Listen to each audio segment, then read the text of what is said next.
नाज़रीन इकराम, आप देख रहे हैं सालार डिजिटल उर्दू पर आज का न्यूज़ बुलेटिन, जहां हम आपके लिए मुल्क और दुनिया की अहम और ताज़ा खबरें पेश करेंगे।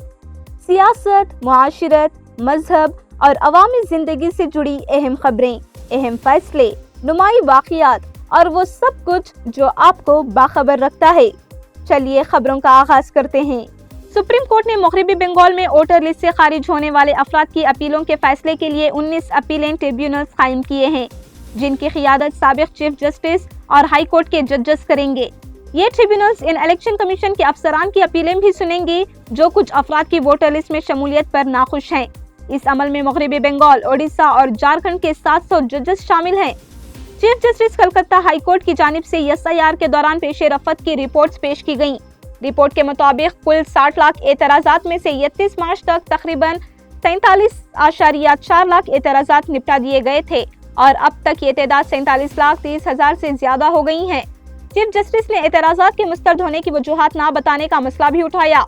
इलेक्शन कमीशन ने यकीन दहानी कराई कि ट्रिब्यूनल्स को जजेस के सामने मौजूद तमाम रिकॉर्ड तक मुकम्मल रसाई हासिल होगी ताकि अपीलों पर दुरुस्त फैसला किया जा सके। हिंदुस्तान में एविएशन टरबाइन फ्यूल की कीमत में 8.56% इजाफा कर दिया गया है।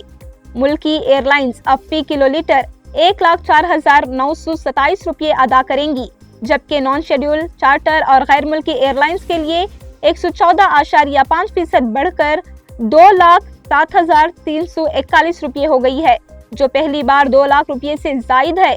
ईंधन एयरलाइंस के अखराजात का तकरीबन 40% बनता है, खासतौर पर तवील मगरबी परवाजों में। कमर्शियल LPG सिलेंडर 19 किलो की कीमत 195.50 रुपये बढ़ाकर 2,78.50 रुपये हो गई है, जबकि घरेलू 14.2 किलो सिलेंडर 913 रुपये बरकरार है।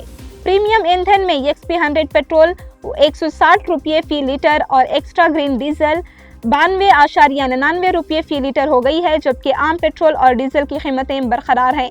पेट्रोलियम उजरात के मुताबिक ATF की कीमत में सिर्फ 25% इजाफा एयरलाइंस पर मुंतकिल हुआ और पब्लिक सेक्टर कंपनीज 40,484 करोड़ रुपये नुकसान बर्दाश्त कर रही है। नासा के तारीखी मिशन आर्टेमिस 2 के तहत अमले ने चांद के गिर्द 10 रोजा मिशन के लिए रवाना हो गए हैं। ये मिशन तारीखी अहमियत का हामिल है क्योंकि अमला जमीन से इस हद तक दूर जाएगा जितना पहले कभी कोई नहीं गया। इस 10 रोजा मिशन के दौरान अमला चांद पर लैंड नहीं करेगा, बल्कि इसे चक्कर लगाते हुए जमीन से दूर सफर करेगा। ये मिशन 2022 में गैर इंसानी आर्टेमिस 1 मिशन के बाद नासा के आर्टेमिस प्रोग्राम का हिस्सा है, जो मुस्तकबिल में गहरे खलाई मिशन के लिए तैयारियां कर रहा है। आर्टेमिस प्रोग्राम का हतमी मकसद 2030 की दहाई में मार्स तक पहुंचना है और ये मिशन इस सिमत में एक अहम संगे मेल के तौर पर देखा जा रहा है। बेंगलुरु के कोरमंगला पुलिस परेड ग्राउंड में पुलिस परचम दिन की तकरीब मुनअक़द हुई, जिसमें मुनफरद खिदमत अंजाम देने वाले पुलिस एहलकारों को वजीर आला का तिमका देकर एजाज दिया गया। तकरीब में होम मिनिस्टर जी परमेश्वर और रियासती police director general doctor MA Salim भी मौजूद थे। वजीर आला ने पुलिस की 24 घंटे खिदमत, अमन कायम रखने और खवातीन और बच्चों और कमजोर तबकात की हिफाजत पर जोर दिया। इन्होंने गुज़िश्ता 3 सालों में कत्ल, डकैती और चोरी में कमी की निशानदेही की, जबकि साइबर क्राइम और मुंशियात के चैलेंजेस पर भी रोशनी डाली। परमेश्वर ने पुलिस की ईमानदारी, अहम मुकदमात में कारकर्दगी और आला तहकीकात की तारीफ की। इन्होंने कहा कि काबितला पुलिस स्टेशन मुल्क में 3रे नंबर पर है और इन्होंने जोर दिया कि वजीर आला सिद्धरामैया ने 8,000 कांस्टेबल्स और 600 सब इंस्पेक्टर्स की भर्तियों को आसान बना दिया है। इंडिया में पहली बार सदर द्रौपदी मुर्मू और वजीर आजम नरेंद्र मोदी ने मुल्क की डिजिटल मरदमशुमारी 2027 में हिस्सा लिया। इस नए तरीक़ाकार के तहत शहरी अपने घरों की मालूमात ऑनलाइन जमा करा सकते हैं, जो रिवायती घर घर जाकर डेटा इकट्ठा करने की जगह ले रहा है। सदर मुर्मू ने राष्ट्रीय भवन में अपना सेल्फ इन्यूमरेशन मुकम्मल किया, जबकि वजीर आजम ने शहरियों से अपील की कि वो भी हिस्सा लें। मरकजी वजीर दाखिला अमित शाह ने भी इस मौके पर हिस्सा लिया और इसकी अहमियत पर जोर दिया। पहला मरहला हाउस लिस्टिंग और हाउसिंग सेंसस 15 दिन के लिए शुरू हुआ है, जिसमें अंडमान और निकोबार, गोवा, कर्नाटक, सिक्किम, ओडिशा, लक्षद्वीप, मिजोरम और दिल्ली के कुछ इलाके शामिल हैं। शहरी ऑनलाइन एक यूनिक सेल्फ इन्यूमरेशन ID हासिल करेंगे, जिसके बाद में जांच होगी।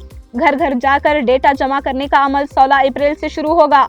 मरदम शुमारी मुकम्मल तौर पर डिजिटल होगी और इसके लिए 11,718 करोड़ रुपए मंजूर किए गए हैं, जिसमें पहली बार जात पात की मरदम शुमारी भी शामिल है। इंडिया ने बुर्किना फासो को इंसानी हमदर्दी की बुनियाद पर 1000 मीट्रिक टन चावल भेजे ताकि कमजोर तबकात और दाखिली तौर पर बेघर अफराद की खुराक की तहफ़्फ़ुज़ को यकीनी बनाया जा सके। यह भारत की डेवलपमेंट और HADR के आलमी जुनूबी मुमालिक के साथ मजबूत शराकत दारी की अक्कासी करता है। भारत और बुर्किना फासो के ताल्लुकात दोस्ताना हैं। बुर्किना फासो ने 1996 में नई दिल्ली में अपना मिशन कायम किया और 2011 में एम्बेसी सतह पर अपग्रेड किया। भारत ने वागादुगू में मिशन 1996 से 2002 तक कायम रखा और मार्च 2019 में दोबारा खोला। गुज़िश्ता नवंबर में लोकसभा स्पीकर ओम बिरला ने बुर्किना फासो की उबूरी मुक़न्नना असेंबली के सदर उस्माने बुगुमा से मुलाकात की, जहां तरक्याती ताउन, मसनूई ज़हानत और डिजिटल संसद के जरिए शफाफियत और कारकर्दगी बढ़ाने पर बात हुई और भारत की हिमायत जारी रखने की यकीन दहानी की गई। तेलंगाना के शहर हैदराबाद में ऑटो ड्राइवर्स ने शिकायत की है कि CNG की शदीद कमी है। शहरियों का कहना है कि वो गाड़ी के लिए गैस हासिल करने के लिए 7 से 8 घंटे कतारों में इंतजार करने के बाद भी नाकाम रह जाते हैं। शहरियों ने मजीद बताया कि पेट्रोल की कीमतें बढ़कर 110 से 120 रुपये फी लीटर हो गई हैं, जबकि ऑटो गैस की कीमतें 90 से बढ़कर 120 रुपये हो गई हैं, जबकि पहले ये गैस 60 रुपये में दस्तयाब थी। इसके अलावा रैपिडो सर्विस भी दस्तयाब नहीं है, जिसकी वजह से आम शहरी इस सूरत हाल से काफी परेशान हैं, क्योंकि ज्यादा खर्च बर्दाश्त करना इनके लिए मुमकिन नहीं। शहरियों ने मुतालिबा किया है कि रेवंत रेड्डी से कहा जाए कि ऑटो गैस की कीमत कम की जाए ताकि आवाम को फौरी रिलीफ मिल सके। बुध के रोज पंजाब के किसानों, टैक्सी यूनियंस, ट्रक ऑपरेटर्स और समाजी तंजीमों ने पंजाब और हिमाचल प्रदेश के दरमियान अहम दाखिली रास्तों को ब्लॉक कर दिया। एहतजाज की क़ियादत पंजाब मोर्चा ने की और ये मुजाहिरा कीरतपुर साहिब मनाली हाईवे के गढ़ा मोड़ और सरहद के 32 दीगर मुकामात पर सुबह 8 बजे शुरू हुआ। मुजाहिरीन ने रास्तों पर धरना लगाया और गाड़ियों की हरकत रोक दी, जिसकी वजह से दोनों रियासतों में कई किलोमीटर तवील ट्रैफिक जाम लगा। एहतजाज की बुनियादी मांग ये थी कि हिमाचल प्रदेश की सरहदी इजला के लिए एंट्री टैक्स वापस लिया जाए। हुकूमत हिमाचल की तरफ से 10 दिन के अंदर रस्मी बातचीत करने की यकीन दहानी के बाद मुजाहिरा मुअत्तल कर दिया गया। शहरियों और मुसाफिरों की मुश्किलात के पेश नजर मुजाहिरीन ने एहतजाज रोकने का फैसला किया। बेंगलुरु से सोने और चांदी की कीमतों से मुताल्लिक ताज़ा अपडेट सामने आई है। 24 कैरेट सोना फी ग्राम 14,897 रुपये में दस्तयाब है, जबकि 22 कैरेट सोने की कीमत फी ग्राम 13,655 रुपये है, जबकि 22 कैरेट सोने की कीमत फी ग्राम 13,655 रुपये है। 18 कैरेट सोना फी ग्राम 11,173 रुपये में बिक रहा है। चांदी की कीमत भी आज के रोज में देखी गई, जो फी ग्राम 250 रुपये और फी किलोग्राम 2,50,000 पर दस्तयाब है। ये कीमतें आज की ताज़ा तरीन अपडेट के मुताबिक हैं। ताहम सामीन को आगाह किया जाता है कि सोने की कीमतों में वक़्तन फ़ौक़तन तब्दीली आती रहती है। ये मालूमात गुड रिटर्न्स के शुक्रिया पेश की जा रही है। नाज़रीन, आज के न्यूज़ बुलेटिन से इतना ही। अगली मुलाकात तक इजाज़त दीजिए। तब तक बाखबर रहें और अपना ख्याल रखें। कमेंट सेक्शन में ज़रूर बताएं कि आप कौन सी खबरें सुनना चाहते हैं। सालार डिजिटल उर्दू को सब्सक्राइब, लाइक और शेयर ज़रूर करें।